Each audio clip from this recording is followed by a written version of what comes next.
Hello, and welcome to the Reykjavík Newsdesk. I'm Andie Sophia and this is the news from Iceland. If you like the content that you see here, be sure and like and subscribe. And if you really like the content that you see here, check out the Patreon link in the description below to see what kind of goodies you can get just by kicking a little extra coin our way. Today, I want to talk specifically about the Icelandic police and tasers. So you probably know the Icelandic police famously do not carry guns, not on their person anyway.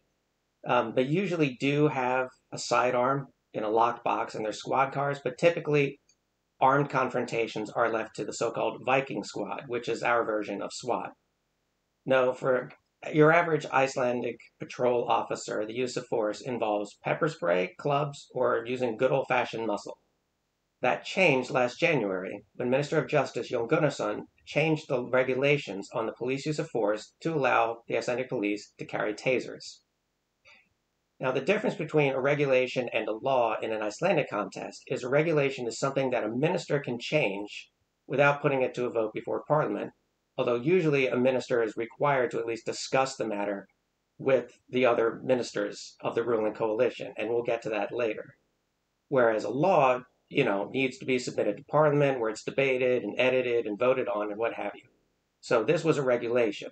Now, police have been asking for tasers since at least as far back as 2012, but have been more or less ignored on this request repeatedly until last year, when a pair of shootings led to renewed discussions where the Minister of Justice was suddenly very interested in giving the police tasers. Since the minister made this decision last January, there have been a few new developments. So in this video, we're going to examine 3 specific questions about this matter. Number 1, was it right to change the regulations instead of putting this to a vote? Number 2, do the minister's arguments in favor of giving tasers to cops hold any water? And number 3, do our cops need tasers? Last December 30th, a column appeared in Morgunblaðið by Jón Gunnarsson, wherein he said that he was going to be making changes to these regulations to be able to give cops tasers. On the same day, Prime Minister Katrín Jakobsdóttir told the media that this is something that they obviously would need to discuss within the government. However, it later came to light that he signed off on these changes the very same day that this column appeared in the newspaper. So last week, Parliamentary Ombudsman Skúli Magnússon sent a written letter to the Prime Minister saying that Jón Gunnarsson quite obviously knew where the Prime Minister stood on this matter, and he went ahead and made those changes anyway. Skúli also pointed out that the Icelandic constitution does specify that major changes to regulations do need to be discussed by government ministers before they are made, and this obviously was not done.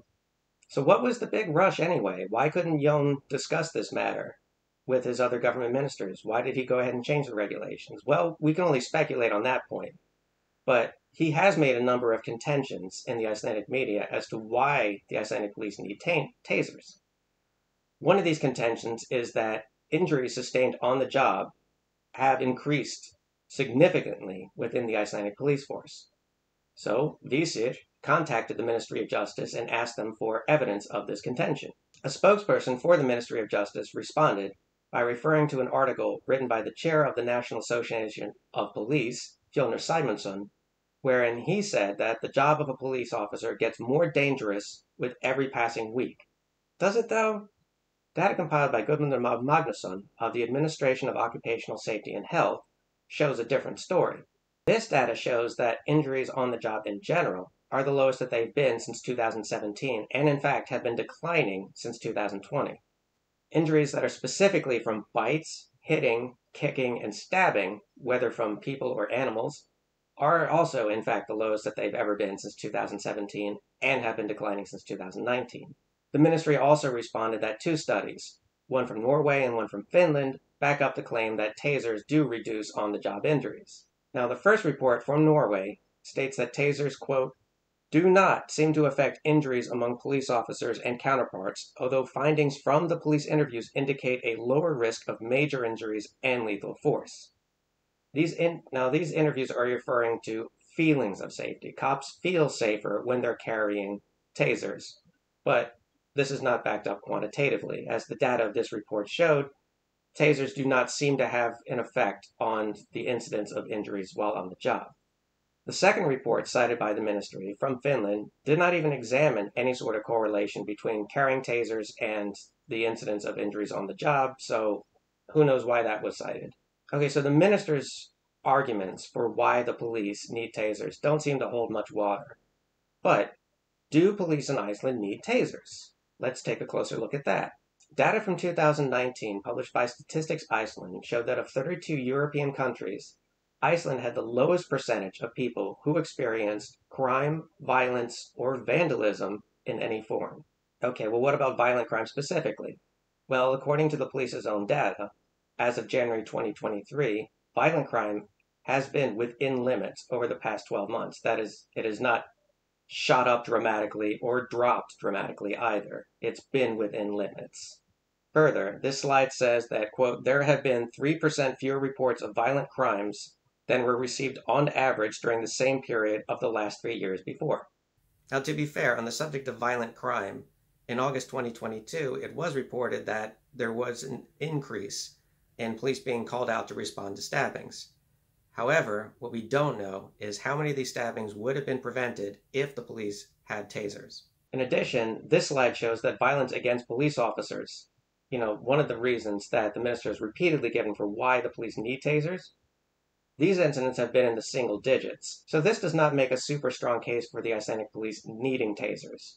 Injuries sustained on the job by police officers have been declining and are in fact the lowest they've been since 2017. The very reports that the ministry cites do not show any correlation between carrying a taser and injury on the job. Violent crime has been more or less steady over the past 12 months, and violent attacks on the police have been in the single digits. That said, what's done is done. The police are now allowed to carry tasers. And the current regulations do have some qualifications here. First of all, being that police officers should be aware that if they tase somebody, that they're going to fall down, to have this in mind. They're not allowed to use tasers against someone who is obviously very physically injured, nor are they allowed to use tasers against someone who is obviously pregnant. And if someone has been tased, they are advised to take this person to seek medical attention if they believe the situation warrants it. It could very well be that more regulations will be put in place, and the training involved in how and when to use a taser will also have to be pretty stringent, because what we know about these weapons is that if you don't have very strict guidelines in terms of how and when to use them, they can do a lot of damage and can even be deadly. We know that tasers can cause injuries to the heart. We know that tasers can cause injuries to the brain. A 2008 study done in Canada showed that 1 in 3 people who had been tased required medical attention afterwards. It is very rare that weapons given to police officers are taken away from them again.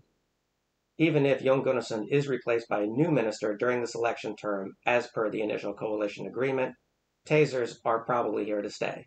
And if tasers are here to stay, we'll have to see what new regulations are put in place, if any, what kind of training is given to police officers, and most importantly, what effect these new weapons in the hands of police will have on our society.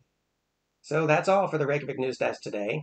If you like the content you see here, be sure to like and subscribe. And if you really like the content you see here, check out the Patreon link in the description below to see what kind of goodies you can get by kicking a little extra coin our way.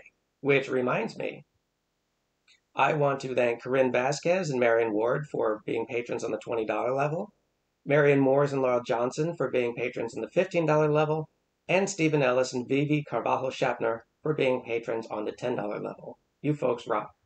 In any event, I'll see you again on Friday. Be good to each other.